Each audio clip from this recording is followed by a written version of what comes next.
Hi, welcome to the class. Today we'll start chapter 2 of unit electrostatics, and the name of the chapter is electric field. Again, the notes of this chapter will be provided as a link in the description section. So let us first understand what this electric field is. So I have taken a charge Q.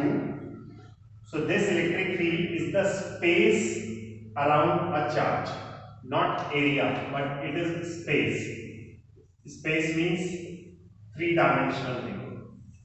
So it is the space around a charge up to where the effect of this charge can be experienced. Now, when I say the effect of this charge, I mean that up to which this charge can exert a force on the other charge, and this charge can experience the force of another charge. So this is the space. Electric field is the space around the charge up to which its effect can be experienced by some other charge. Now for the study purpose, initially we do not know the other charge on whom this charge will be exerting a force, or whose effect the charge will be experiencing. So for study purpose, we take that charge to be unit positive test charge, and this is a convention to study this electric field. Therefore we are using the same convention. I'm saying this is a convention, right? So unit means 1, it means this charge is of 1 coulomb and it is a positive charge. So remember, this we will be using throughout this chapter, electric field, to study the electric field of a single charge, or to study the electric field of a pair of charges or any number of charges.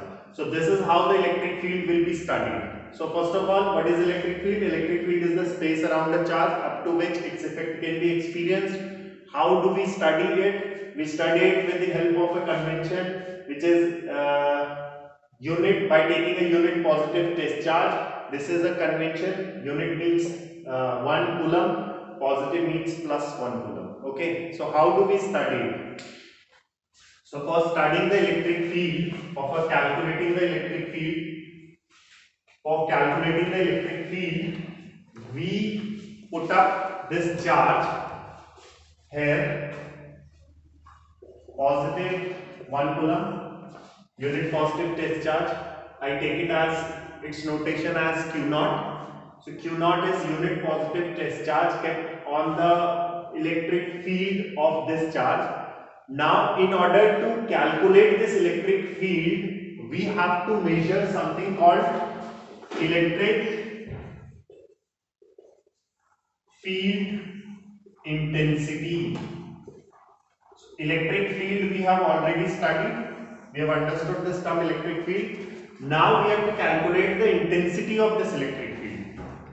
So intensity of this electric field means how intense is this electric field. So that will be told when this unit positive test charge will experience a force. It will experience a force due to the electric field of this charge Q. Okay, so this charge has this capital Q charge has an electric field. Let me represent that electric field as E. So E is the electric field of this positive charge Q, and this, because of this electric field E, this charge, unit positive test charge, is going to experience a force. Now the intensity of that force is going to tell me what will be the electric field intensity of this charge Q. So basically electric field intensity E, which is a vector quantity, electric field, this is electric field intensity and it is a vector quantity. So how do we define it? Electric field intensity E is defined as the force exerted on unit positive test charge. So electric field intensity is force exerted on unit positive test charge by this charge, and that is how the electric field intensity is measured. It is a vector quantity. Its SI unit will be, SI unit of force is Newton. This is Coulomb. So its SI unit will be Newton per Coulomb. So electric field intensity is Newton per coulomb, right? So this is how the electric field intensity of any charge can be measured. Remember this unit positive test charge which we have used to study the electric field, and every time whenever we are going to study the electric field of a single charge, of a pair of charges or any number of charges, we are going to use this. So this is a convention which we will be using in order to calculate the electric field intensity of any charge. So E is equals to F upon Q. Now if I give any charge, not necessarily this charge, I give you any charge. Let us say my charge is Q1. I gave it this charge and I kept this charge in an electric field E. So what will happen when you keep this Q1 in this electric field E? Because of this electric field E, it is going to experience a force. And how much that force will be? So that force can be calculated using this. So this will be F is equals to Q1 E. So why this charge Q1 is experiencing a force? This charge Q1 is experiencing a force because it is kept in an electric field E, and this electric field E can be generated by some other charge. So this is how we can calculate this force. So this is electric field intensity. Now let us calculate the electric field intensity due to a single charge. So we have to calculate electric field intensity due to a single charge. So let me assume this charge as I told you. So this is electric field intensity due to a single charge. So electric field intensity due to a single charge. So I have a charge capital Q.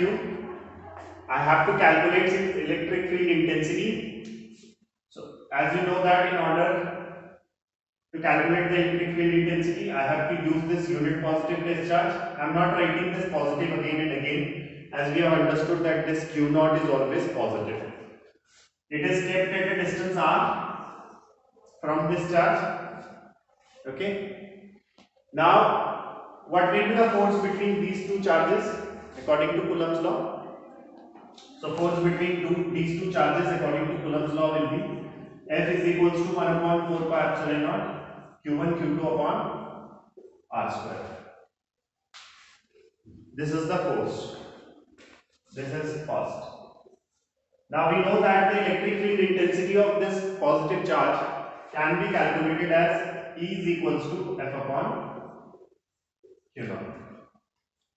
Now I can use the value of F from here. So it will be E is equals to 1 upon 4 pi epsilon naught.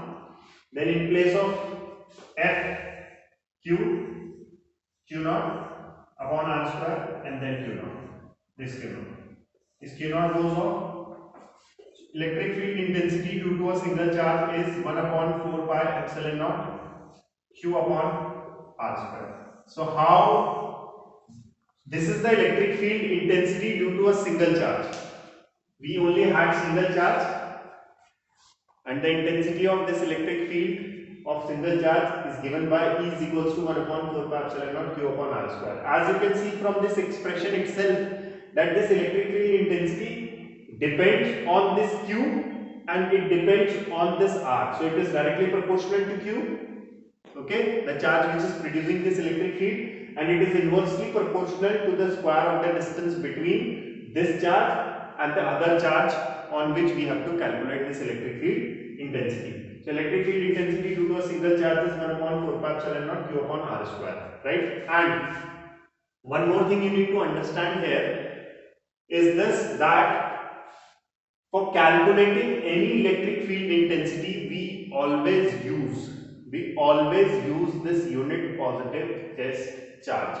So you should remember electric field intensity due to a single charge is given by this formula, and using this we will be calculating a number of electric field by a pair of charges or other group of charges. Thank you.